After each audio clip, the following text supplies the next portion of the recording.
우리가 지금 시편 89편까지 오는 여정 속에 다양한 저자들을 살펴봤는데 오늘 등장하는 저자는 좀 생소하죠? 네, 에스라인 에단의 마스길. 그래서 마스길이라는 표현은 기억하실 거예요. 마스길, 어떤 교훈이라는 그런 의미고, 에단은 처음 등장하는데 이 에단이 역대상 15장 17절 19절에 보면 등장합니다. 그래서 이 에단은 누구냐면 레위 지파이고 또 노래하는 자였습니다. 네.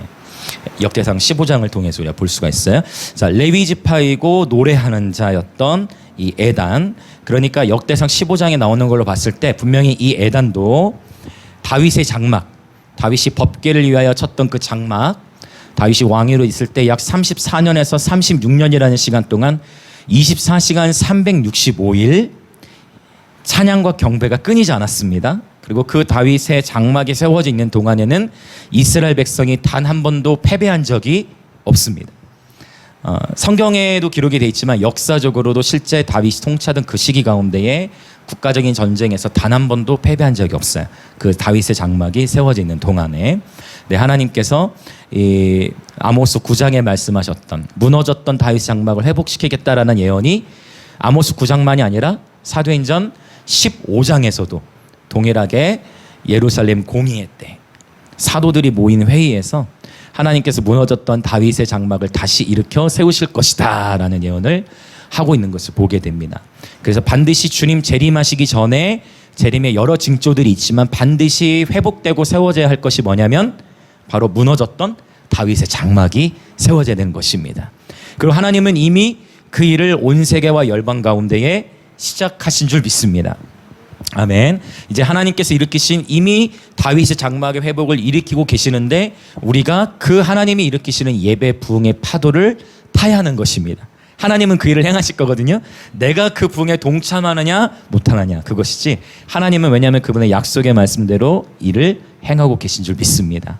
그래서 지금 시대 가운데 일어나는 처처의 이상한 기후 변화라든지 다양한 나라들의 전쟁이라든지 막 이런 일들이 벌어지는 가운데서도 우리는 두려워하지 않을 수 있는 것이 이미 하나님의 시간표대로 세상은 전개되고 있다. 세상의 사람들은 막 전염병에 벌벌 떨고 그렇죠? 막 두려워하지만 우리가 두려워해야 될 것은 오직 여호와 하나님인 줄 믿습니다. 네, 하나님을 더욱 경외하는 저와 여러분 되기를 원합니다. 그래서 이 마지막 때라고 하는 이 시대 가운데에 우리는 더욱더 예배의 나팔을 불어야 될 줄 믿습니다. 더욱더 즐거운 소리로 하나님을 예배하기 원해요. 오늘 즐거운 소리로 찬양하라는 이 말씀이 오늘 본문 가운데 담겨져 있어요. 잠시 후에 볼 겁니다. 어쨌든 이 에스라인 에단이 다윗의 장막이 세워져 있는 동안에서 예배를 섬겼을 것으로 우리가 이제 볼 수가 있습니다. 자, 한번 볼까요? 이제 89편. 자, 1절부터 52절까지 있는데요. 먼저 1절부터 18절까지가 이제 큰 단락이에요. 그래서 1절부터 18절까지 자, 먼저 우리 1절과 2절을 한번 같이 읽어볼까요? 시편 89편 1절과 2절. 자, 이제 1절과 2절을 읽을 건데 참 하나님은 과학적이시고 수학적이시고 또 이렇게 어떨 때는 되게 아주 탁월한 시인이시고 다양한 방식으로 말씀하시는데 오늘 시편 89편도 흥미로운 것이 어떤 한 중요한 단어, 새 단어가 89편에 등장하는 새 단어가 7번 반복해서 나타나요. 네, 그래서 자, 7번 반복됐다라는 건 뭐예요? 성경에서 7이라는 숫자는 완전함을 의미하는데 뭔가 오늘 시편 89편을 통해서 하나님 세 가지 단어, 세 키워드를 우리 가운데 말씀하고 계시다는 것입니다.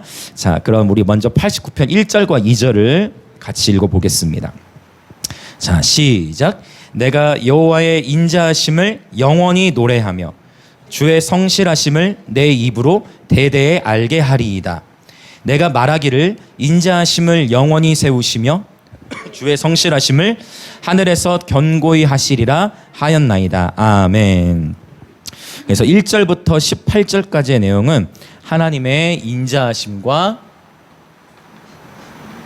자, 성실하심이라고 되어 있는데 성실하심으로도 볼 수 있지만 네, 맞습니다. 성실하심과 신실하심을 찬양하는 내용이 1절부터 18절에 언급되어져 있습니다. 그런데 1절, 2절이 사실 89편의 이렇게 핵심 절이에요. 그래서 제가 아까 전에 세 가지 단어가 7번 이 89편 안에 반복되고 있다고 했는데 이미 89편 안에 이 세 단어가 다 들어있어요. 그래서 1절, 2절이 이 89편 52절까지 내용 중에 핵심 구절이다라고 볼 수 있는데, 자, 어떤 단어일까요? 어떤 단어가 7번 나올 것 같습니까? 감이 오시지 않습니까? 자, 첫 번째, 먼저 헤세드. 예. 자, 헤세드 아주 유명한 단어죠. 헤세드. 그래서 이 헤세드, 하나님의 언약적인 사랑, 또 무조건적인 사랑, 그렇죠? 하나님의 언약적인 사랑 또는 무조건적인 사랑을 말하는데, 이 단어가 시편 89편에 7번 언급되고 있습니다. 자, 그 다음에 또 7번 언급되는 단어 뭐가 있을까요? 그렇죠. 네, 신실하심이라는 단어에 성실하심, 신실하심이라는 단어로 다 번역되는데, 이거는 이제 히브리어로 에무나라는 단어를 써요. 신실함. 헤세드는 하나님의 무조건적인 사랑 또는 언약적인 사랑. 헤셋, 그 다음에 에무나, 둘 다 7번. 또 한 번 7번 반복되는 단어 뭘까요? 자, 어떤 단어냐면 바로 올람이라는 단어를 쓰는데, 이 단어는 영원이라는 단어입니다. 올람이라는 명사를 부사적으로 이렇게 쓴 건데, 그래서 이 세 가지 단어 한번 따라해볼까요? 헤세드, 에무나, 올람. 헤세드, 에무나, 올람. 이 단어가 89편 안에 7번씩 반복되고 있다는 거예요. 그래서 자, 우리가 여러분 오늘 말씀의 제목을 제가 어떻게 잡았냐면, 우리가 영원토록 부르게 될 노래의 주제에 대해서 말씀을 나누는데, 우리가 영원토록 부르게 될 노래의 주제는 뭐냐면 바로 이 하나님의 헤세드예요. 하나님의 사랑, 무조건적인 사랑. 여러분, 하나님의 사랑, 이 하나님의 사랑은 여러분 우리 인간의 사랑과는 another level, 우리 인간의 사랑과는 비교할 수가 없습니다. 그렇죠? 이 하나님의 사랑이라는 주제는요, 우리가 이 땅에서만이 아니라 주님 재림하시고 나서도 주님 앞에서 끊임없이 계속 경배를 하면서도 우리의 입술로 다 표현할 수 없고 측량할 수 없는 것이 하나님의 사랑인 줄 믿습니다. 그래서 우리 유명한 이 찬송가 몇 장입니까? 404장인가요? 그 크신 하나님의 사랑. 이 찬양 참 저도 너무 좋아하는 찬양인데, 이 찬양의 작사가는 그걸 알았던 거야. 그래서 하나님의 사랑이 하늘을 두루마리 삼아도, 하늘을 종이로 삼고 바다를 먹물로 삼아도 그 사랑을 기록할 수가 없다는 거예요. 그 하나님의 사랑을 내가 말로도 다 표현할 수 없고 글로도 다 표현할 수가 없고, 그냥 우리는 그래서 요한복음 17장에서는 영원한 생명은 하나님과 예수 그리스도를 아는 것이라고 했는데, 그분을 알아가는 거예요. 어느 시간 동안? 영원이라는 시간 동안. 그러니까 영원이라는 시간 동안 하나님과 예수 그리스도를 알아가면서 내가 아는 만큼, 표현할 수 있는 만큼 우리는 뭐 하는 거냐면 노래하고 찬양하는 것입니다. 할렐루야.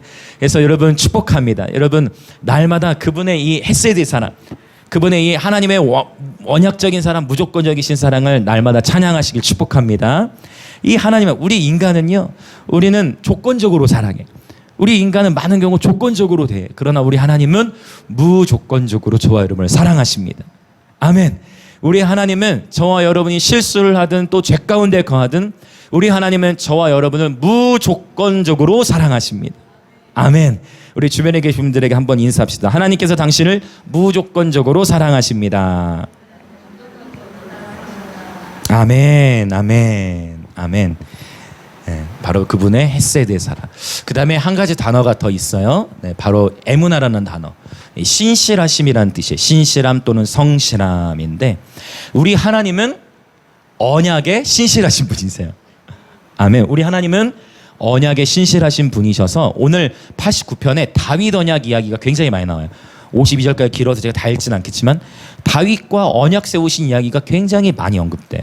그래서 계속 다윗 언약, 내가 다윗과 영원히 언약을 세운다. 내가 다윗과 세운 그 언약 때문에 너희들을 버리지 않을 거야라는 이런 표현이 계속해서 반복되어집니다. 그 정도로 하나님 마음에 다윗이 합한 자였는데, 다윗과 하나님이 언약을 세우셨는데 다윗이 죄를 안 지었습니까? 심각한 죄를 지었잖아요. 그렇죠. 다윗 정말 제가 이런 표현 요즘에 자주 했던 것 같아요. 다윗이 오늘날 살았으면 다윗은 절대 평생 감옥에만 있어야 돼. 다윗이 오늘날 살았으면 다윗은 회복될 수가 없어요. 시대를 잘 만나야 돼. 다윗은 그 시대에 태어나가지고. 여러분, 다윗도 죄가 있었고 큰 실수들을 범했지만, 그런 하나님은 다윗을 사랑하셨어요. 아멘. 하나님 말씀하세요. 다윗이 내 마음에 합한 자라고 하셨어요. 그게 뭐냐면, 여러분, 다윗이 하나님 마음에 합한 데 있어서는, 다윗이 죄 가운데도 가고 실수도 많이 했지만 다윗이 구했던 한 가지, 바로 예수님의 아름다움이었어요. 다윗이 구했던 한 가지, 하나님의 얼굴이었습니다. 그리고 그분을 위해 친히 법궤 앞에서 법궤를 위해 장막을 치고 법궤 앞에서 춤을 추고 예배하고. 이것은 구약 시대에는 말도 안 되는 이야기잖아요. 아니, 법궤를 들여다보면 다 죽는데 법궤 앞에서 춤을 춘다? 법궤 앞에서 예배한다? 이것은 말도 안 되는, 인간적으로, 율법적으로. 그러나 율법 시대에 살았음에도 불구하고 친밀하게 주님을 예배했던 이 다윗의 삶이 하나님 마음에 너무나 합했던 것입니다. 아멘, 아멘. 때로는 다윗이 아내에게도 인정을 못 받았고, 그 이전에 다윗이 장인어른에게도 인정을 못 받잖아요. 다윗의 장인어른이 누구였습니까? 사실 여러 사람이 있지만 여러 명의 아내가 있었기 때문에, 네, 유명한 장인어른이 있었죠. 네, 사울이 장인어른이었죠. 장인어른은 어떻게 했어요? 사울을 막 죽이려고 하고. 네, 이러한 아주 가계 가운데도 큰 아픔들. 그리고 다윗도 역시 장인어른과의 관계만이 아니라 역시 아버지의 사랑, 육신의 아버지의 사랑을 제대로 못 받았죠. 시편 27편에 내 부모는 나를 버렸으나 그러나 여호와는 나를 영접하시리니 라고 표현해요. 그래서 저는 이 시간 오늘 여러분 가운데 선포하는 것은, 혹 저와 여러분이 인생을 살아오는 여정 속에 내가 육신의 아비로부터의 사랑을 충만히 받지 못했던 분들이 계시다면, 여러분, 하나님 아버지, 하늘에 계신 아버지께서 여러분을 사랑하십니다. 하늘의 아버지께서 여러분을 기뻐하십니다.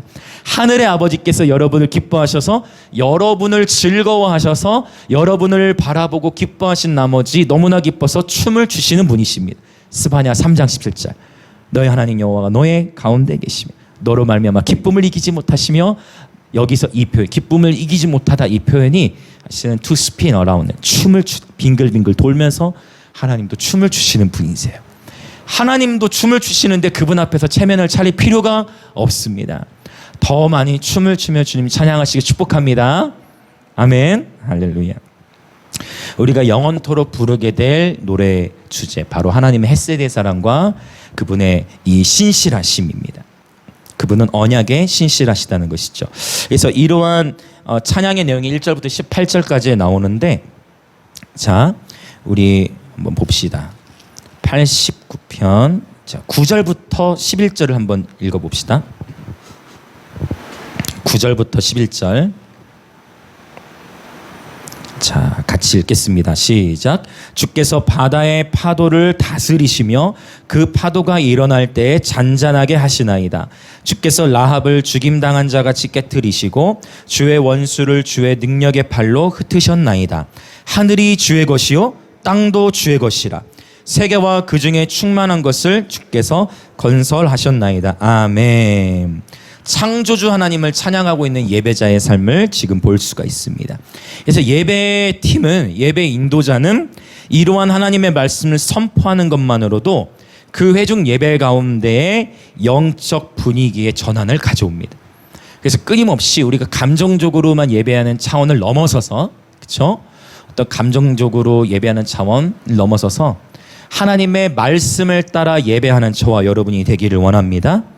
그래서 계속 하나님의 말씀을 막 선포하는 거예요. 이런 바다의 파도를 다스리시며, 우리가 얼마 전에 흰남노 태풍이 막 몰아쳤잖아요. 그 태풍이 몰아치고 아마 정말 우리 대한민국에 정말 이름도 빛도 없이 전국 방방곡곡 흩어져 있는 많은 곳에서 중보자들이 나라 민족을 위해 정말 금식하며 기도하였습니다. 그렇죠. 많이들 기도하셨어요. 저도 기도하는 가운데에 하나님께서 정말 이 국가적인 어떤 그런 꿈을 꾸게 하시고 하나님께서 보호하시겠구나 했는데 정말 그러니까 태풍이 몰아친 그때가 하나님 그때 꿈을 주신 거죠. 제가 그 카톡에도 올렸지만 하나님 정확하시구나. 그리고 저기 통영에 가면 제가 잘 아는 목사님이 계신데 그분은 태풍만 불어오면 그 태풍 맞으러 나가십니다. 네. 저기 통영에 제가 잘 아는 목사님 아주 영성이 깊으신 목사님인데 태풍만 왔다 하면은 태풍 맞으러 나가세요.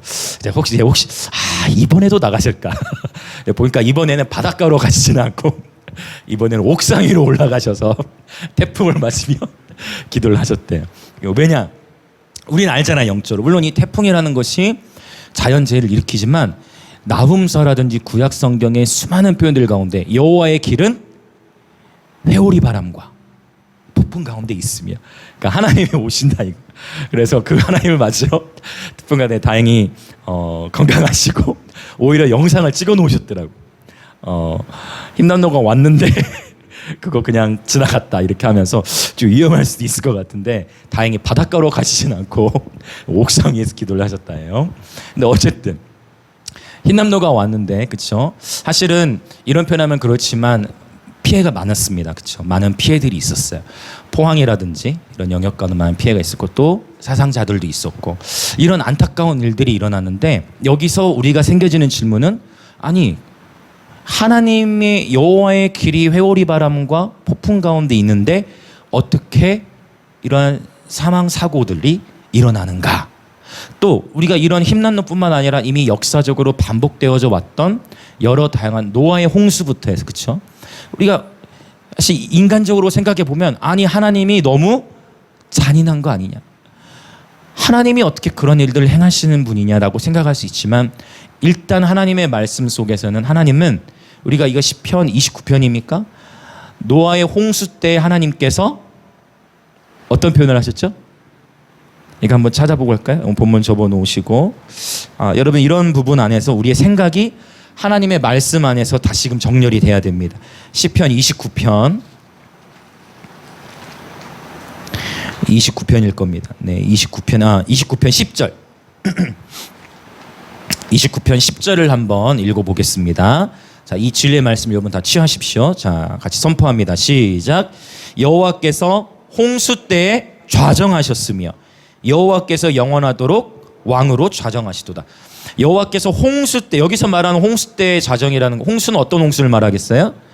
노아의 홍수를 언급하는 겁니다. 여호와께서 노아의 홍수가 일어났을 때에 좌정하셨다, 즉 주님의 보좌가 임하셨다라는 거예요. 이 보좌로 좌정하셨다라는 표현은, 좌정이라는 것은 바로 여러분 통치, 하나님의 통치를 의미해요. 그런데 우리가 이러한 힘남로 또 이미 과거 속에서 되풀이했던 역사적인 자연재해 재앙들, 우리가 반드시 신학적으로 정리해야 될 것은 뭐냐면, 너무나 안타깝게도 이러한 자연재해를 통해 사망사고들이 있지만 인생이라는 것은 한 번 태어나면 한 번은 죽습니다. 그렇죠? 그리고 주님 부르시는 때와 이 계절은 우리 사람이 정하는 것이 아니고 하나님께서 정하시는 것입니다. 어떤 경우에는 태어난 지 얼마 되지 않아서 하나님께서 그 아이를 데려가실 때도 있어요. 그러나 저는 신학적으로 하나님이 정립케 하신 것은 무엇이냐면, 아직 내가 복음을 들어보지 못했거나 그리고 어린 아이들의 경우, 내가 의식적으로 예수님을 영접할 수 있는 지각이 없는 경우에 죽은 아이들은 주님 보좌에서, 즉 천국에서 다시 만나게 될 것입니다. 할렐루야. 네, 그래서 그러면 유아들 같은 경우 또 이런 경우도 있죠. 생명이 잉태됐는데 낙태된 아이들, 이러한 아이들도 천국에서 우리는 만나게 될 것입니다. 여러분 성경적으로 출애굽했던 이스라엘 백성들, 하나님이 뭐라고 말씀하시냐면 20세 이하의 아이들은 다, 여호수아와 갈렙만 가나안 땅에 들어간 거 아니죠? 20세 이하의 아이들도 여호수아 갈렙만이 아니라 20세 이하의 아이들도 하나님 약속하신 땅에 들어갔습니다. 그러면 목사님, 20세 이하의 아이들은 다 예수님을 제대로 안 믿어도 구원을 받을 수 있습니까? 이건 좀 다른 얘기예요. 왜냐하면 그때의 20세하고 지금의 20세를 이렇게 또 시기적으로 비교할 수는 없기 때문에 20세 이하 다 구원받는다 그렇게 표현하는 것은 좀 위험할 수 있지만 내가 의식적으로 복음을 선택하고 예수님을 영접할 수 없는 연령대는 확실히 구원을 받아 천국에서 만나게 될 것입니다. 네, 이러한 대부분의 많은 학자들이 이 영역에는 동의를 이렇게 하고 있는 것 같습니다. 갑자기 왜 이 이야기가 나오는지 모르겠지만, 그래서 우리가 이해할 수 없는 인생의 계절들 속에 이러한 하나님이 어떤 주권적으로 심판들을 행하실 때에 그 하나님의 모든 행하심 앞에 우리는 하나님을 더욱 경외해야 될 줄 믿습니다. 하나님은 참새 한 마리도 땅에 떨어지는 것을 하나님이 허락하지 않으시면 참새 한 마리도 죽을 수 없다고 말씀하셨어요. 할렐루야. 그래서 여러분, 우리가 이해해야 될 것은 내가 너무 안타깝고 이해할 수 없는 일들이 일어나고 주변에 다양한 사건 사고들이 일어난다 할지라도 이 모든 재앙, 오늘날 이 코로나의 재앙 마찬가지죠. 하나님이 허용하셨기 때문에 일어난다라는 이 사실, 온 세계와 열방이 하나님의 주권하에 있다라는 이 진리 안에서 저와 여러분의 생각이 교정돼야 됩니다. 할렐루야. 아멘, 아멘. 그렇죠? 그래서 하나님의 온 세계 열방의 유일한 주권자가 되십니다. 아멘, 아멘. 네. 그래서 하나님은 오늘 시편 89편도 선포하고 있죠. 주께서 바다의 파도를 다스리십니다. 주님이 다스리시는 거예요. 주님이 다스리고 계세요. 그래서 주님이 폭풍을 보내시면 우리는 맞을 수밖에 없어. 오늘날 보세요. 과학이 얼마나 발달했습니까? 그런데 아무리 인간이 막 탑을 쌓고 막아도 하나님이 한번 파도를 보내시면 무너지는 거예요. 아무리 공들어서 탑을 쌓아도 하나님 한번 지진을 일으키셔서 땅을 갈라버리면 갈라지는 거예요. 그렇죠? 아무리 의학이 발달해서 최첨단의 의학이 발달한 이 시대에도 하나님이 한번 우리 육신의 눈으로 보이지도 않는 이 코로나를 보내시면 아무리 의학이 발달해도 코로나를 피해갈 수 없는 것입니다. 그래서 이러한 때에 오늘 이 89편도 선포하고 있지만 여러분, 창조주 하나님을 더욱 찬양하는 저 여러분 됐으면 좋겠습니다. 그래서 우리의 이 특별히 하나님의 스피릿이 있어요. 하나님의 정신. 하나님이 우리를 대한민국 어느 도시로 보내시든 또 앞으로 이제 또 해외로도 나가게 되겠지만 하나님이 우리를 어느 도시 어느 나라로 보내시든 하나님의 스피릿은 뭐냐? 끊임없이 영과 진리로 예배하는 것입니다. 예수님이 왕이심을 선포하는 것입니다. 같이 우리 예배 현장에 다니신 분들 다 아시고, 그래서 단순히 공감하는 차원이 아니라 그분이 왕이시고 그분이 창조주이시고 그분이 모든 것의 주권자이시고 모든 능력이 그분의 것이고 모든 부 주님께 있는 것이에요. 그렇죠? 요한계시록 7가지 찬양하잖아요. 모든 능력이 주님이 능력을 주셔야 능력이 나타나. 심지어 세상에 하나님을 모르는 왕이라 할지라도 그 왕에게 하나님이 권세를 주셨기 때문에 그 하나님을 모르는 그 왕이 권세를 부릴 수 있는 겁니다. 로마서 13장. 그렇죠? 모든 권세는 하나님으로부터 말미암는 것입니다. 모든 부도 마찬가지. 부도 하나님께서 나라의 경계를 정해 놓으시고 불을 주시는 나라가 있고 불을 주지 않으시는 나라가 있는 거예요. 할렐루야. 생각이 더 넓혀지시길 축복합니다. 하나님은 그분의 창조의 고유한 목적대로 거주의 경계를 다 정해 놓으시고 각 나라마다 이 나라에게는 불을 주고 저 나라에게는 불을 주지 않고 다 그분의 목적들이 다 있습니다. 그리고 우리는 궁극적으로 나중에 주님이 재림하시면 그 모든 것을 작은 자로부터 큰 자까지 어떻게 되리라? 다 주를 알리라. 작은 자로부터 큰 자까지 모두 다 주님을 알게 되고 주님의 마음을 비로소 알 수 있게 될 것입니다. 할렐루야, 할렐루야. 네. 모든 능력, 모든 부, 모든 지혜, 모든 권세, 모든 존귀, 모든 영광 오직 주님만 받으시기 합당하십니다. 할렐루야. 그래서 주님의 주권을 찬양하는 저와 여러분 되기를 원합니다. 저와 여러분의 관심이 세상에서 어떤 일이 일어나는가 보다 저와 여러분의 최고의 관심은 하나님이 어떤 분이신가에 있으시길 축복합니다. 저와 여러분의 관심이 하나님이 얼마나 위대하신가 여기에 집중하시길 축복합니다. 저와 여러분의 관심이 하나님께서 얼마나 아름다우신 분이신가 여기에 집중하시기를 예수님의 이름으로 축복합니다. 아멘, 아멘, 아멘. 11절도 선포하죠. 하늘이 주의 것이요 땅도 주의 것이라. 세계와 그 중에 충만한 것을 주께서 건설하셨나이다. 그래서 계속해서 예언적으로 계속 찬양할 때 선포해야 돼. 위대하신 창조자 하나님을 막 선포하고, 그분의 위대하신, 그분의 전능하신, 그분의 창조주 되심을 막 선포하면서 영적 전쟁을 하는 거예요. 찬양은 그 영적 전쟁이잖아요. 찬양하면서 하나님이 어떤 분이신지를 드러내는 것입니다. 할렐루야. 그래서 그 가운데 어떠한 예배 초소 가운데에 모인 회중이 아직 하나님을 잘 모른다 할지라도, 아직 예배를 깊이 경험해, 예배 가운데 임재를 깊이 경험해 보지 못했다 할지라도, 일단 기본적으로 예배팀이, 중보팀이 먼저 담대하게 서서 하나님 앞에서 말씀을 가지고 선포하는 것이, 할렐루야. 네. 그래서 선곡도 굉장히 중요하죠. 자, 우리 좀 더 이 18절까지의 단락을 좀 더 살펴봅시다. 우리 14절, 89편 14절 읽어보겠습니다. 14절 시작. 의와 공의가 주의 보좌의 기초라. 인자함과 진실함이 주 앞에 있나이다. 아멘. 여기 주님 앞에, 주 앞에라는 단어가 히브리어로 파님이라는 단어. 이 단어를 제가 자주 얘기했죠. 파님. 이 파님이라는 단어는 임재 또는 얼굴이라는 의미가 있다 있습니다. 그래서 주님의 임재 앞에라는 단어인데, 주님의 임재 앞에, 바로 주님은 예배 가운데에, 주님의 임재 가운데에 주님이 임하신다라는 것은 주님이 보좌로 좌정하신다라는 의미고, 그 주님의 임재 안에서 우리는 무엇을 경험하느냐? 주님의 인자하심과 진리의 깊이를 경험하게 됩니다. 주님이 임재하실 때 우리는 그 사랑을 경험하게 돼요. 주님이 임재하실 때 우리는 그 사랑을 느끼게 됩니다. 주님이 임재하실 때 우리는 그 사랑에 이렇게 빨려 들어가게 돼. 주님이 임재하실 때 그 사랑을 경험하게 되어져서 어떤 때는 막 임재 가운데 막 눈물이 터지고, 또 반대로 어떨 때는 주님 임재 가운데 너무 큰 기쁨을 주시고, 또 임재 가운데에서 막 말씀을 풀어주시고. 왜 임재 가운데 왜 말씀이 풀어지느냐? 의와 공의가 주의 보좌의 기초이기 때문이에요. 주님이 임재하시면 주님의 뜻에 대한 갈망이 일어나요. 주님이 임재하시면 내가 하나님 뜻대로 살아가고자 하는 갈망이 그 시간에 일어나는 거예요. 그래서 주님의 의에 줄이고 목마름이 우리 가운데 부어지는 것이 여러분 놀라운 축복이에요. 할렐루야. 의에 줄이고 목마른 자가 복 있나니 저희가 배부를 것이며 라고 했는데, 여러분 정말 하나님의 의로 인한 이 배부름이 있으시길 축복합니다. 아멘. 하나님의 의로 배부르시길 축복합니다.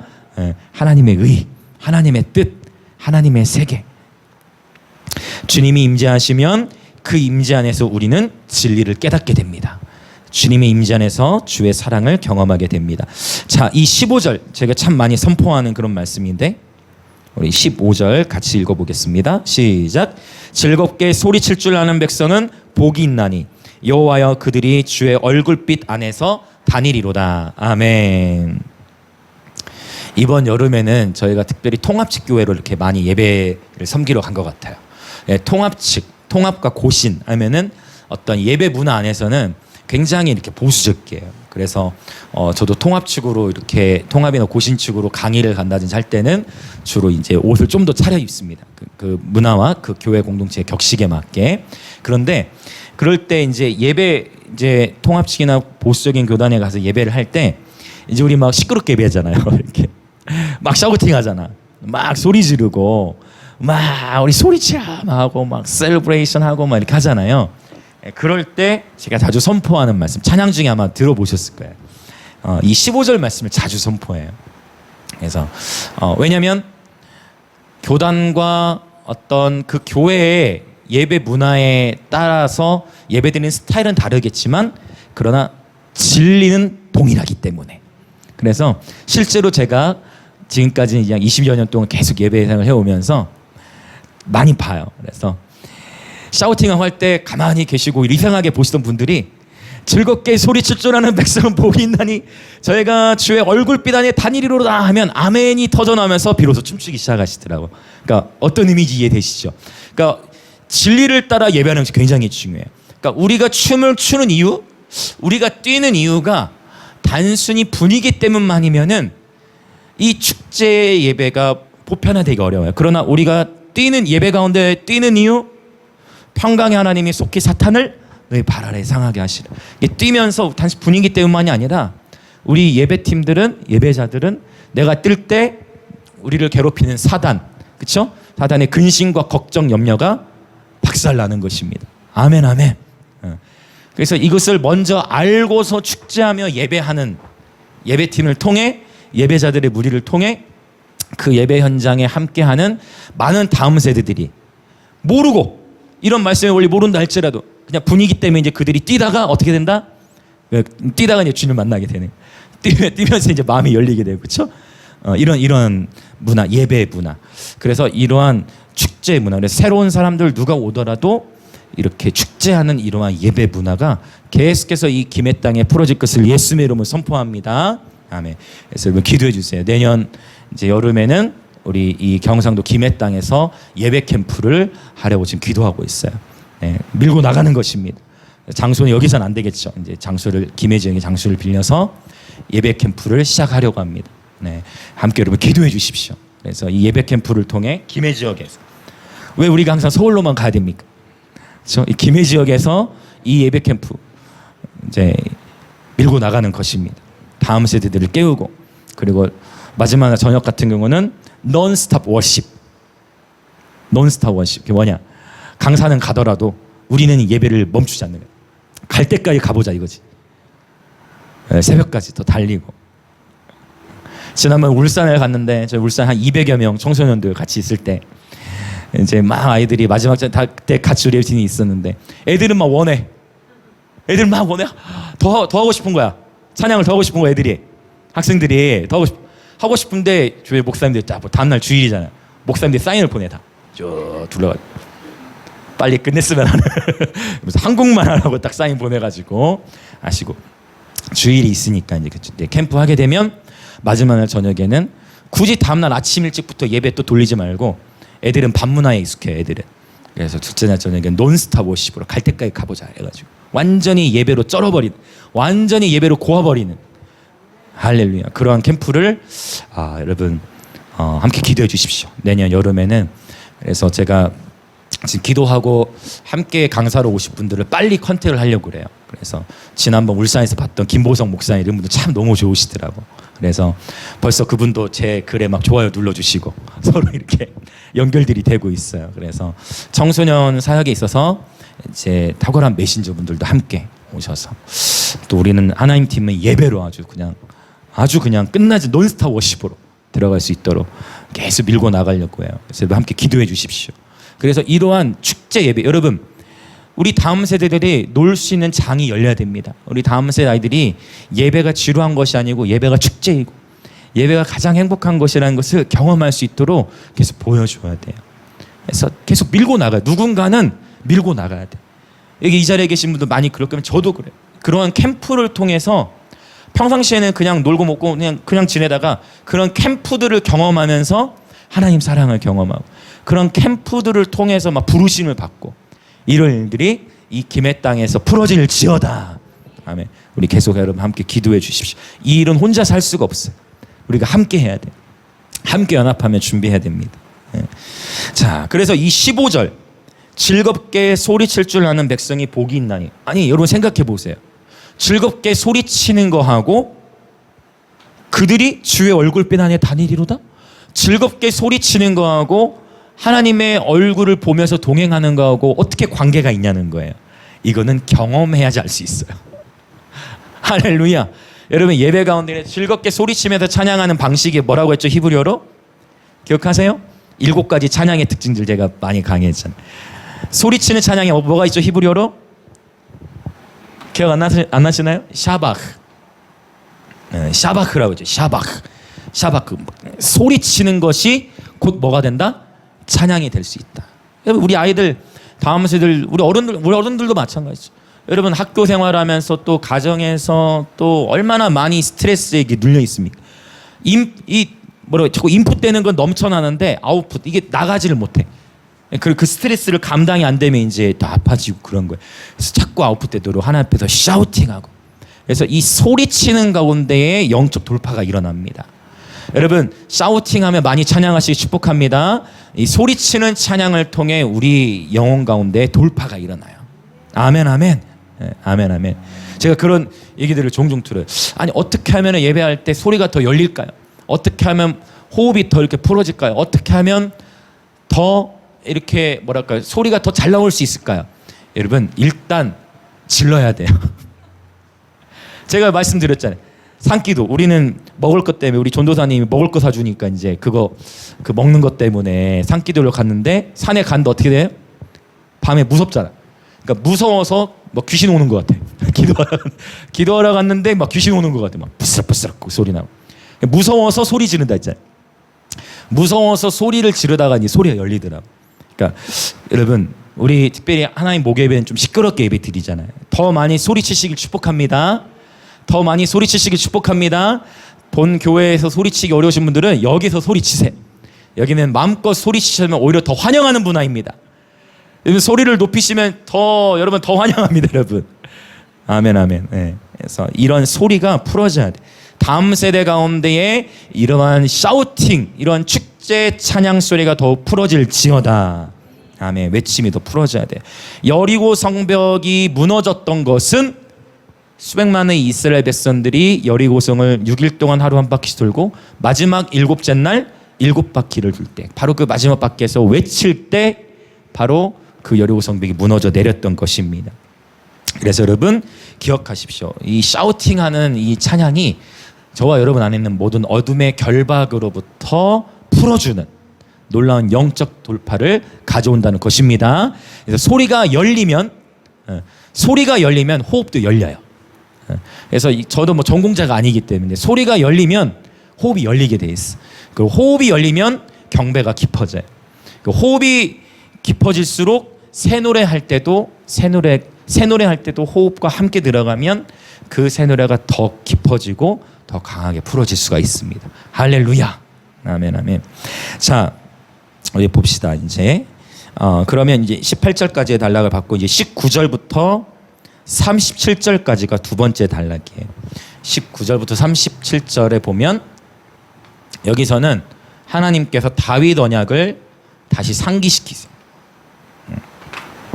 하나님 언약을 다시 보여주시는데 나중에 시간이 되시면 다 찾아보시고요. 제가 지금 읽어볼 말씀은 자 우리 하나님께서 언약을 말씀하시다가 32절을 한번 읽어볼까요? 32절. 자, 32절 한번 읽어봅시다. 시작. 내가 회초리로 그들의 죄를 다스리며 채찍으로 그들의 죄악을 벌하리로다. 자, 회초리와 채찍이 나왔어요. 근데 지금 이 다윗 언약에 대한 이야기가 사무엘하 7장에서도 나오는데 사무엘하 7장에서도 이 회초리와 채찍에 대한 언급을 하는데 사무엘하 7장에서는 이것을 어떤 표현으로 하냐면 사람의 매와 인생 채찍이라는 표현이 사무엘하 7장에 나와요. 똑같이 다윗 언약에 대해서 언급하면서 자, 이 회초리와 채찍, 사람의 매 그리고 인생의 채찍이라고 하는데 실제로 이 이스라엘 백성들 가운데에 이들이 이 바벨론의 포로로 끌려갔던 남유다가 망해서 바벨론 포로로 끌려갔던 587년에 여러분 이스라엘 예루살렘하고 바벨론하고 거리가 얼마나 될까요? 바벨론하고 예루살렘 거리. 자, 그 포로로 끌려갈 때 비행기 타고 갔나요? 버스 타고 갔나요? 그런 거 없잖아요. 그럼 뭐 타고 가요? 걸어가는 거예요. 쇠사슬에 차여가지고 걸어가요. 포로로. 바벨론하고 이스라엘하고 예루살렘, 바벨론하고 예루살렘 거리가 어느 정도 되냐면 약 1168km. 1100km가 넘었어요. 1100km. 자, 여러분 이 1100km를 걸어서 가려면 여러분 얼마나 걸릴 것 같아요? 1100km. 이 1100km를요. 이 에스라서에 보면 돌아오는데 4개월이 걸렸다는데 아마 이제 어떤 사람은 1년이 걸릴 수도 있어. 왜냐면 여행하듯이 천천히 걸어가다가 좀 쉬었다 이렇게 하면 진짜 1년 걸릴 거예요. 1160km. 그런데 4개월 만에 이제 가게 됩니다. 1168km를 어떻게 간다? 포로로 끌려갔대? 걸어서 끌려가는 거예요. 그러니까 하나님이 지금 뭐 하신 거예요? 이스라엘 백성들을 회초리를 드신 거예요.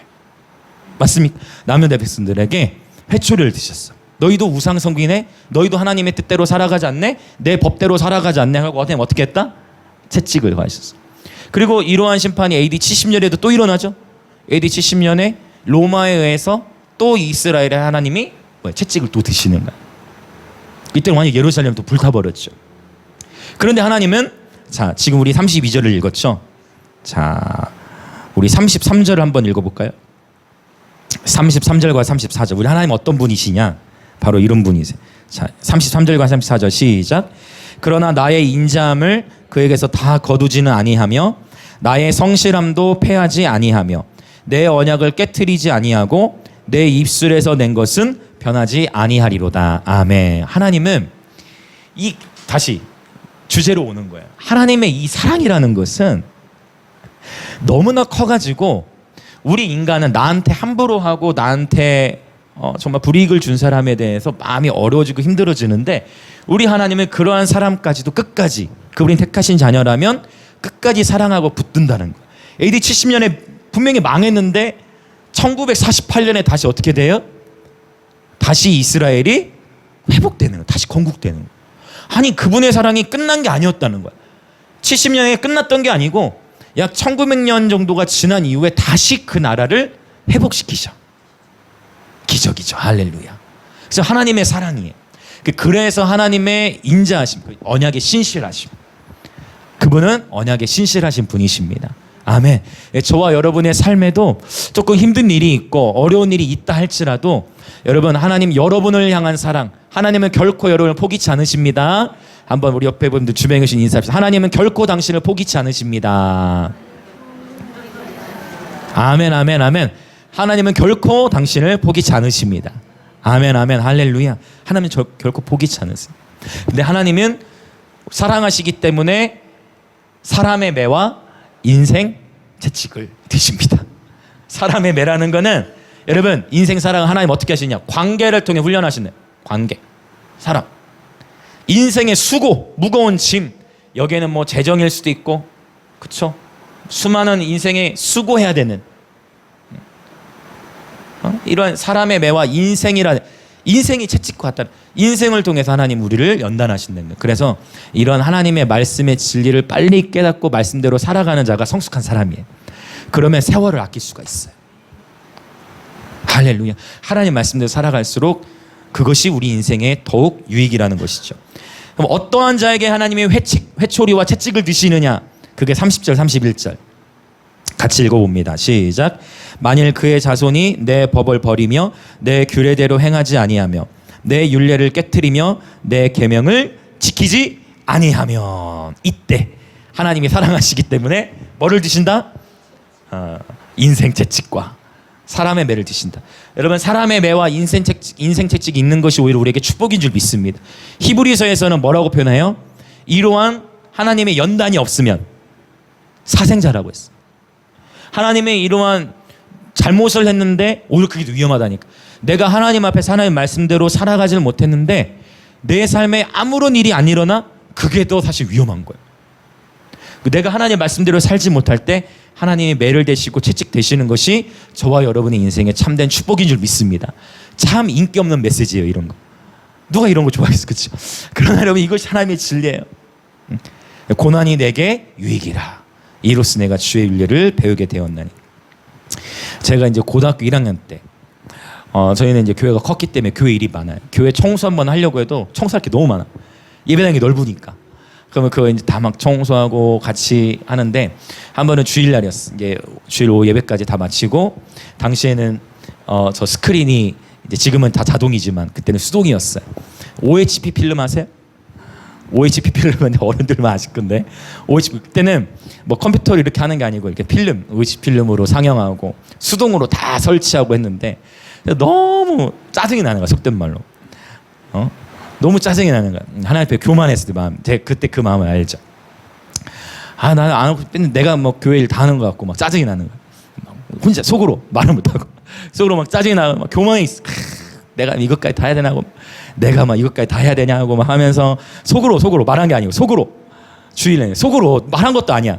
속으로 막 짜증 나고 막 불평과 짜증과 원망과 막 이런 괴로움과 교만한 마음이 확 저를 막 누르기 시작한.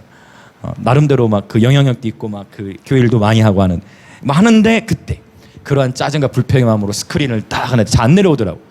너 잘 안 내려와가지고 버튼을 세게 눌렀는데 놔두면 그 스크린 팍 떨어진 거예요 위에서. 그래가 제 손가락을 딱 찍었어요 그 칼날이. 그래가 하고 괜찮은 줄 알았더니 보니까 피가 점점 넘쳐나는 거야. 핏방울이 뚝뚝 떨어지더니 손가락이 벌어지기 시작해. 그래 그 속이 보이는 거야 이렇게 손가락. 보니까 이렇게 떨어지겠어 손가락이. 그래가지고 이렇게 잡고 그러니까 이렇게 떨어지지 않게 손가락 끊어지지 않게 잡고 근데 피가 막혀도 넘쳐나. 뭐 무섭죠. 피가 막혀서 넘쳐나. 그제 빨리 주일이지만 우리 그 담당 전도사님 피가 막 넘쳐나니까 전도사님 보시고 빨리 이제 저를 데리고 응급실로 갔어요. 가가지고 수술을 하는데 이제 전신 마취가 아니더라고. 부분 마취. 전신 마취를 했어야 되는데 모르잖아 우리는. 근데 뭐 왜 전신 마취 안 했는지 모르겠어요. 그때는 그게 더 위험했는지 부분 마취 여기까지. 느끼죠. 느껴 감각이 느껴. 그래가지고 손가락에 이제 그 보니까 인대가 끊어졌다는 거야. 인대가 심줄이 끊어져서 그 끊어진 거 당겨가지고 이렇게 쇠를 박았는데 쇠 박을 때 그 느낌 아직도 기억이 나요. 이게 뭐냐면 드릴로 박대 실제로 쇠 그걸 박잖아요. 뭐 허리 뭐 이런 척추 문제 있고 하면 쇠 박고 하는데 윙 소리가 들려. 윙 하고 윙 하면서 애가 막 밀리니까 한쪽에 잡고 있고 아 이런 식으로 수술하는구나. 그때 이제 알았죠. 느껴져 막 그 밀고 들어오는 게 쇠가. 그래서 막 윙 해가지고 드릴로 쇠를 받고 수술에는 다행히 심줄이 붙어졌어요.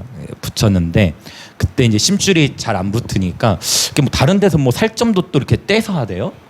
예, 다른 데서 살점 떼가지고 붙여서 뭐 이렇게 그렇게 하더라고. 살점이 많이 떨어지면 그렇게 수술을 하는데 제가 이거 딱 이게 아차 싶을 때 딱 그래서 하나님이 나를 치셨구나 딱 생각 오더라고. 하나님 제가 잘못했습니다. 순간 그때 하나님 제가 잘못했습니다. 다른 사람 모르지. 누구만 알아요? 하나님하고 나만 알지. 내 말은 안 했으니까. 내가 막 하나님하고 막 원망하고 짜증 부리고 불평하고 교만했던 하나님 앞에 회개가 나와. 하나님. 이미 제가 17살 때 부르심을 받았으니까 그때 막 짜증 하나님 제가 잘못했습니다. 하나님 살려주세요. 막 수술하고 막 울기도 하고 왜 하필 나에게 이런 일이 생겼을까. 그래 하나님 나를 치셨구나. 하나님 나를 어떻게 했구나. 회초리 드셨구나. 하나님 나의 채찍을 가해주시는구나. 딱 생각하고 그때 병원 의사가 주먹을 못 쥐게 될 거라는 거야 앞으로. 아니 주먹 안 쥐면 큰일 나잖아요. 이거 연습을 정말 많이 했어요. 그 재활훈련 나중에 쇠 뺀 이후에 한 3주 있다가 쇠 뺀 것 같은 게 쇠 뺄 때도 그걸 또 이렇게 봤어요. 궁금했는데 쇠 빼니까 거기서 또 피가 쫙 나오고 근데 그걸 이제 다시 붕대 감고 재활을 하는데 너무 아프더라고. 근데 주먹이 안 던진다는 게 있을 수 없잖아. 그래가지고 막 기도하면서 막 하나님 이거 안 됩니다 하면서 막 기도하고 계속 했는데 감사하게 주먹이 젖어요. 대신에 이제 모양이 좀 안 예뻐요. 제 손이 잘 안 보이시죠? 보여주시나요? 딱 죄송합니다. 이 손가락인데 죄송합니다. 여러분을 향해 이렇게 하는 건 아니고 딱 이 손가락인데 손 모양이 좀 다르죠. 그래서 대신에 감사하게 주먹이 젖어요. 주먹 젖은 게 중요하니까. 근데 제가 그때 깨달았어. 순간 야 하나님은 나를 사랑하시는구나.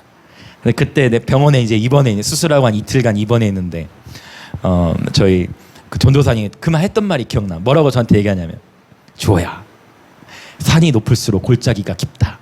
제가 동일하게 20여 년이 지난 이후에 인준이한테 이걸 써먹었어. 저희 학생부 셀모임 할 때 산이 높을수록 골짜기가 깊어. 근데 그때 당시에 제가 수술하고 그 말을 했는데 별로 썩 그 말이 마음에 와닿지 않더라고. 전도사에 했던 말이 아파 있는 상태니까 그 말이 썩 이렇게 마음에 와닿지 않았는데 인생을 살아보니까 그 말이 맞더라고. 그래서 내가 어린 나이에 깨달은 것도 복이다. 그래가지고 그때부터 여러분 하나님 앞에 죄 지은 거 있죠? 그러면 여러분 빨리 회개하세요. 여러분 빨리 회개하시는 은혜가 있으시길 축복합니다.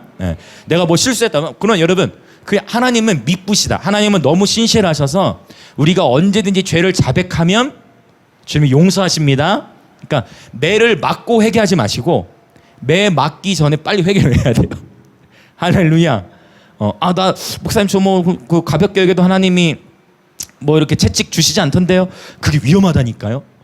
그러다 더 큰 채찍이 올 수가 있어. 왜? 하나님이 여러분을 사랑하시기 때문에. 반드시 하나님은 우리 인생을 가만 놔두지 않으세요. 그래서 여러분 늘 깨어 계시길 축복합니다. 여러분 잘 나가다가 주님을 놓치면 희한하게 그때 영적 전쟁이 더 와요. 잘 나가다가 주님을 놓쳐 있을 때 희한하게 그때 부부간의 싸움이 더 일어날 수도 있고, 뭔가 잘하다 내가 잠시 놓쳤을 때, 내가 영적으로 깨어 있을 때는 넘어가던 것이 주님과의 관계 안에서 깨어 있지 못할 때 문제들이 더 일어나. 그래서 여러분 날마다 깨어 계시길 축복합니다. 왜? 하나님은 여러분을 사랑하시고 여러분을 택하셨기 때문에 여러분에게 이 회초리를 드실 수 있다는 거예요. 그렇죠. 이걸 꼭 기억하셨으면 좋겠어요. 자, 이것이 우리 하나님의 큰 관점에서 보면 하나님의 사랑인 줄 믿습니다. 하나님은 우리가 하나님을 제대로 따르지 못할 때에도 우리를 교육하시고 그분의 인자하심과 이 성실하심, 신실하심은 결코 없어지지 않는다라는 것입니다. 그렇죠? 33절과 34절. 나의 인자함을 그에게서 다 거두지 아니한, 나의 성실함을 결코 패하지 아니한다라고 하나님 말씀하셨어요. 자, 옆에 분들에게 또 인사합시다. 하나님의 사랑이 당신을 돌보고 계십니다. 한 번 더요. 하나님의 사랑이 우리와 함께 하십니다. 아멘. 이 돌본다라는 표현을 꼭 기억하셔야 돼요. 좋은 의미로도 돌보시지만 하나님께서 여러분을, 저와 여러분을 지켜보고 계십니다. 자, 오케이. 그래서 여러분 꼭 기억하세요. 죄로 인한 연단은 받지 않으시길 예수님으로 축복합니다. 부르심으로 인한 연단은 피할 수가 없는 거예요. 즉 하나님께서 저와 여러분을 연단하시기 위해, 우리가 부르심에 합당한 성품을 지니고 우리가 온전히 하나님의 뜻하심의 일을 감당하기 위해 하시는 이 연단은 피할 수가 없어. 그러나 죄로 인한 고난은 피해야 돼요. 어떤 의미 이해되시나요? 죄로 인한 고난을 받는 사람이 이 자리에 아무도 없으시길 예수님의 이름으로 축복합니다. 이거는 달라요. 죄로 인한 고난과 부르심으로 인한 고난, 이것을 베드로전서 2장에서 정확하게 언급하고 있습니다. 지금은 넘어갑니다. 자, 그래서 이 19절부터 37절에 이 언약을 상기하는데, 자, 뭔가 감이 안 좋죠? 자, 지금 회초리와 채찍 얘기를 했단 말이에요. 뭔가 반전이 있다는 거야 지금. 회초리 채찍, 정말 회초리 채찍이 이제 오는 거야. 자, 38절부터 51절에 보면, 38절부터 51절에 이제 이건 어떤 내용이냐면 다윗 왕조가 붕괴돼. 아까 제가 말씀드린 이 BC 580년에 이 완전히 남녀까지 멸망하는 다윗 왕조 붕괴에 대해서 예배자가 비탄에 빠졌어. 충격이. 왜냐? 아니 지금 우리가 그렇게 예배하고 부르짖고 했는데 결국 나라가 지금 어떻게 돼버렸어요? 나중에 멸망해버렸어. 그런 이야기가 89편 38절부터 나오는 거예요. 자, 읽어나가 볼까요? 38절부터 시작. 그러나 주께서 주의 기름 부음 받은 자에게 노하사 물리치셔서 버리셨으며 주의 종의 언약을 미워하사 그의 관을 땅에 던져 욕되게 하셨으며, 뭐 이런 내용들. 이게 지금 반전이 일어난 거예요. 아니 지금 하나님을 향한 축제 예배도 있고, 하나님 이 그분의 사랑이 완벽하신데, 그분은 언약이 신실하신 분인데, 그 우리의 이 하나님의 사랑과 신실하심이 영원히 부를 노래 주제인데, 그분은 언약이 신실하신 분이고 언약을 상기시키는데, 여기서부터 조금 감이 안 좋죠. 회초리와 채찍에 대한 이야기. 근데 정말 다윗 이후의 왕들이 하나님을 떠나기 시작하니까 하나님이 그 나라 가운데에 하나님이 채찍을 가하시는 거야. 그래서 대한민국도 마찬가지인 거예요. 우리 대한민국이 1950년대 6.25가 일어난 직후 전 세계에서 두 번째로 가난했던 나라가, 하나님, 우리가 하나님을 찾기 시작하고 하나님을 구했을 때 이 민족이 세계 10대 강국으로 하나님 번성케 하셨으나, 그러나 또 대한민국이 여지없이 세속화되어지고 교회들도 타락하고 하나님을 저버리니까 다시 나라가 위기에 빠지고, 이런 되풀이되는 것이 온 세계의 역사라는 거예요. 하나님께 붙어있고 하나님 말씀대로 살아가면 그 나라에 하나님이 구원을 주시고, 그러나 하나님의 길을 떠나면 그 나라에 하나님의 회초리와 채찍이, 전 세계에 일어나는 일들이에요. 하나님이 그렇게 다루신다는 것입니다. 이러한 힘난도도 그럼 뭐예요? 하나님이 지금 채찍 사인을 보내시는 거예요. 깨어나라고 사인을 보내시는 거예요. 코로나도 하나님의 사인인 거예요. 때가 되어간다, 깨어나라, 이런 사인을 보내시는 것입니다. 귀 있는 자는 그래서 듣고 깨닫게 되죠. 그리고 깨어나는 것입니다. 여러분의 주변에 계신 분들, 여러분이 증언하셔서, 할렐루야, 여러분의 증언을 통해 여러분 주변에 있는 이들을 깨우시길 축복합니다. 아멘 아멘. 이러한 내용 38절부터 쭉 나와. 완전 반전. 나라가 몰락했어. 그래서 예배자가 질문해. 46절 여호와여 언제까지니까 스스로 영원히 숨기시리이까 주의 노가 언제까지 불붙듯 하시겠나이까 라고 예배자가 하나님 앞에 뭐 합니까? 질문을 합니다. 질문. 이 질문이 너무 중요해. 이제 거의 다 왔어요. 질문. 저와 여러분의 인생 가운데에 내가 이해할 수 없는 일들이 일어날 때 여러분 반드시 하나님께 질문하세요. 하나님 앞에 하소연하세요. 하나님께 여쭤보세요. 하나님 도대체 어떻게 되립니까? 그럴 때 특별히 오늘 이 에단이 했던 것처럼 언약에 호소하면서 하나님 이런 분이시잖아요. 하나님 나에게 이렇게 말씀하셨잖아요. 하나님 이런 분이시잖아요. 그런데 지금 왜 이런 일이 일어나죠? 라고 에단이 했던 것처럼 하나님 앞에 질문하십시오. 할렐루야. 하나님께 여쭤보십시오. 하나님 지혜의 시작은 하나님께 여쭤보는 것입니다. 하나님 내 인생 가운데 왜 이렇게 꼬였죠? 하나님께 질문하세요. 어떤 때는 힘들 때는 질문해도 그분이 바로 응답 안 주실 때 있죠. 그럴 때 있죠. 하나님께 여쭈는데 하나님 바로 말씀 안 주실 때 있죠. 그때는 계속 주님 앞에 더 머물러야 돼. 기다려야 돼요. 더 기다려야 돼. 그리고 그러한 때일수록 오늘 시편 89편처럼 그분의 사랑은 무조건적이시다.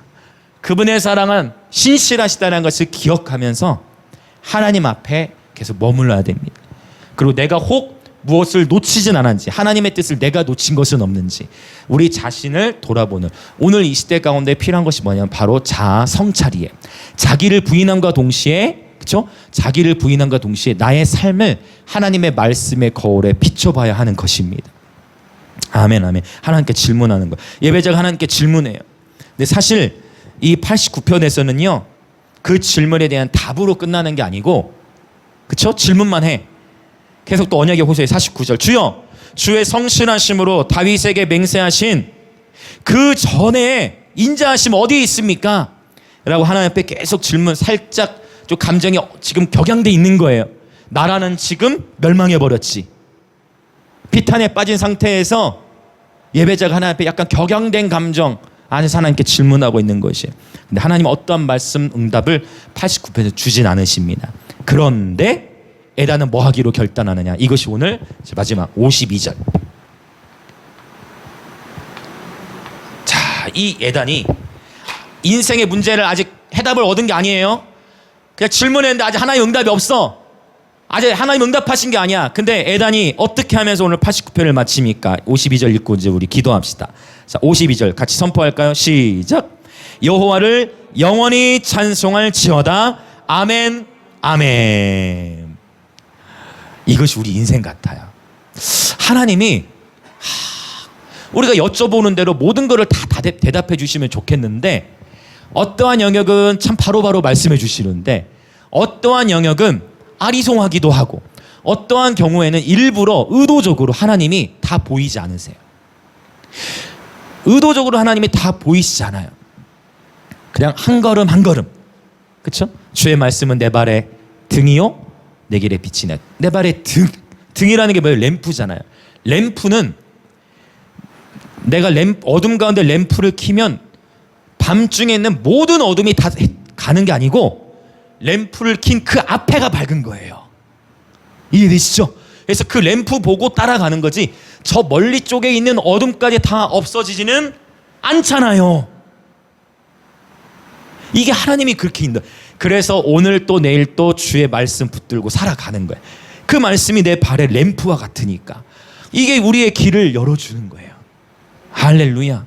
에단의 마지막 결단은 뭐냐면 다 이해할 수 없을지라도 다 보이지 않더라도, 그렇죠? 다 알 수 없을지라도, 그렇죠? 우리 특별히 다음 세대 앞으로의 진로의 여정, 또 앞으로의 인생 여정에서 내가 어느 영역으로 가야 되나 말아야 하나, 움직여야 하나 아니야 하나, 어느 대학으로 가야 하나 안 해야 하나, 어떻게 되나 그 모든 인생 여정 가운데에서 아직 그 인생의 대답을 다 얻지 못했다 할지라도 여전히 이 에단의 고백이 저 여러분이 있었으면 좋겠어요. 그건 뭐냐면 여호와를 영원히 찬송할지어다.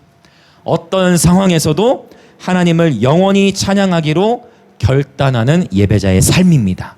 그리고 에단이 아멘 아멘으로 마칩니다. 이 아멘 아멘의 패턴이 요한복음에 많이 나와요. 요한복음에 어떻게 나온다 했어요? 진실로 진실로가 아멘 아멘이에요. 진실로 진실로 진실로 진실로. 확고한 결단. 나는 어떠한 상황에서도 내가 다 이해할 수 없을지라도 나는 여호와를 영원히 찬양할 것입니다. 이것이 89편의 결론입니다. 자, 이 시간 우리 함께 기도하겠습니다. 함께. 자, 이 시간 기도하실 때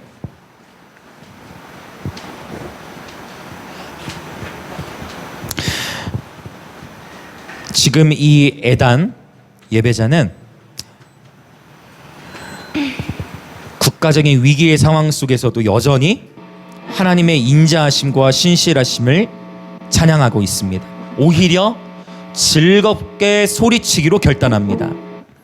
오늘 저와 여러분의 삶 속에서 경험하는 수많은 문제와 아픔 속에서 하나님의 인자하심과 신실하심을 찬양하기로 결단하였으면 좋겠습니다.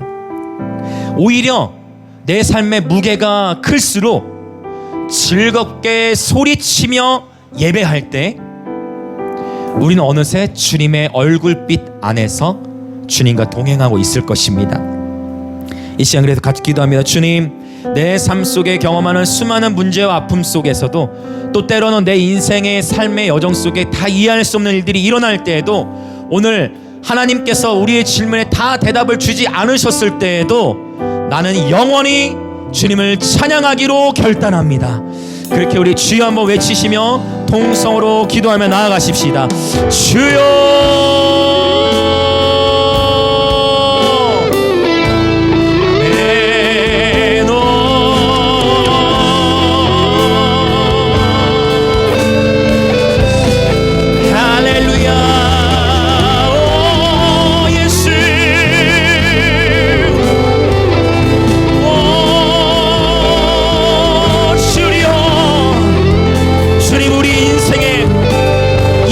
없는 아픔과 주님께 여쭤보아도 주님 바로 응답을 주시지 않을 때라도 주님 다 이해할 수 없을 때라도 오 주여 나는 영원히 주님을 찬양할 것입니다.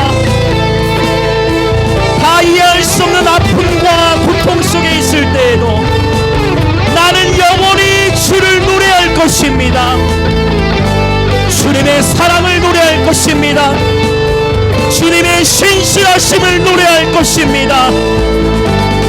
다 이해할 수 없을 때라도 나는 주님의 사랑을 노래할 것입니다.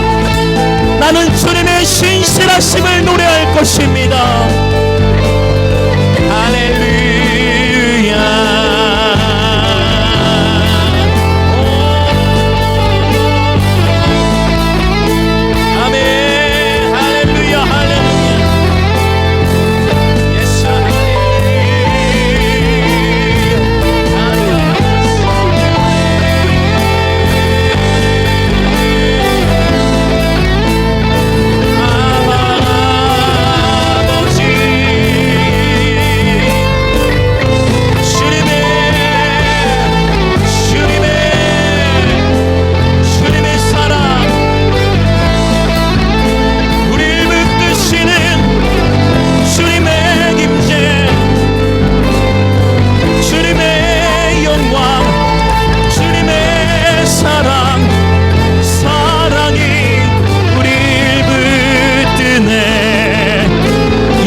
고도를 높이십시다.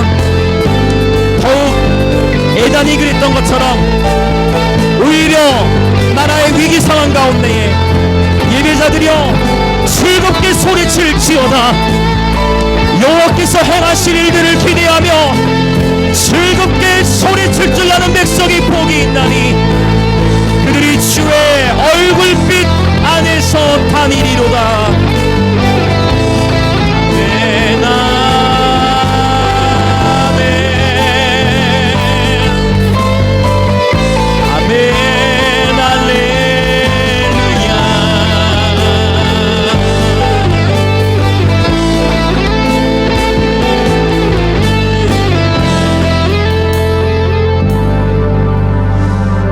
한 번 더 동서로 기도하고 이 자유롭게 기도함으로 예배를 마치려 합니다. 나라와 민족을 위해 기도합시다. 이 대한민국의 회복을 위하여 기도합시다. 저는 그 흰남노가 오는 그 새벽 하나님께서 분명히 저에게 꿈으로 보여주셨습니다. 대통령과 각 부처 장관들이 약 10여 명이 모여있는 그 장소에 저는 예수 우리 왕이여 찬양을 부르고 있었고, 그 찬양이 끝나고 그 중에 행정과 외교를 담당하던 장관은 엎드려서 회개하며 눈물로 통곡하며 회개하며 하나님 앞에 경배와 회개를 드리고, 대통령도 함께 하나님께 경배하고 회개하고 있었고요. 그 공간 안에 이 나라의 정치를 약 10명의 장관들이 다 하나님 앞에 경배하고, 그리고 나서 그 경배와 회개를 마친 이후에 회의하러 들어갔습니다. 저는 하나님께서 이 민족의 세를 행하실 줄 믿습니다. 그러나 그러려면 기도가 차야 됩니다. 금대접에 기도가 차야 됩니다. 기도가 차야 돼요.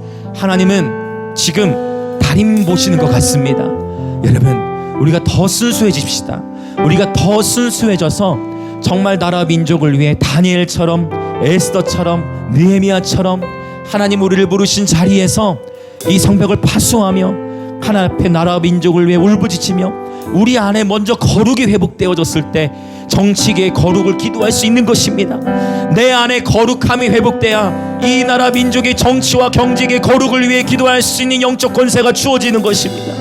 내 안에 먼저 하나님과의 화평이 있어야, 내 안에 먼저 지체들과의 화평이 있어야 우리가 비로소 화평을 위해 기도할 수 있는 것입니다. 이 나라의 정치 영역의 좌우의 대립이 심한 것이, 여러분, 우리는 손가락질할 자격이 있을까요? 내 안에 분열되어 있는 마음, 우리의 가정 안에 분열되어 있는 마음, 우리의 관계 안에 나뉘어져 있는 마음, 여러분, 이것이 우리의 또한 모습 아닙니까? 나라에 분열되어 있는 모습과 나라의 정치계 부패와 아픔을 놓고 기도하기 전에 그 기도와 함께 우리 안에 거룩이 회복되기를 원합니다. 나의 심령 안에 거룩함과 화평함이 회복되기를 원합니다. 우리의 심령이 먼저 여호와의 산에 오를 수 있는, 손이 깨끗하고 뜻을 허탄한 데 두지 않는 거룩함이 우리 안에 먼저 회복되기를 원합니다. 그 시간 우리 개인이 먼저 하나님 앞에 회개함과 동시에, 그리고 나라와 민족, 특히 정부 영역을 위하여 기도하는 시간을 갖기 원합니다. 우리 다 같이 주여 외치며 동성으로 기도하겠습니다. 주여!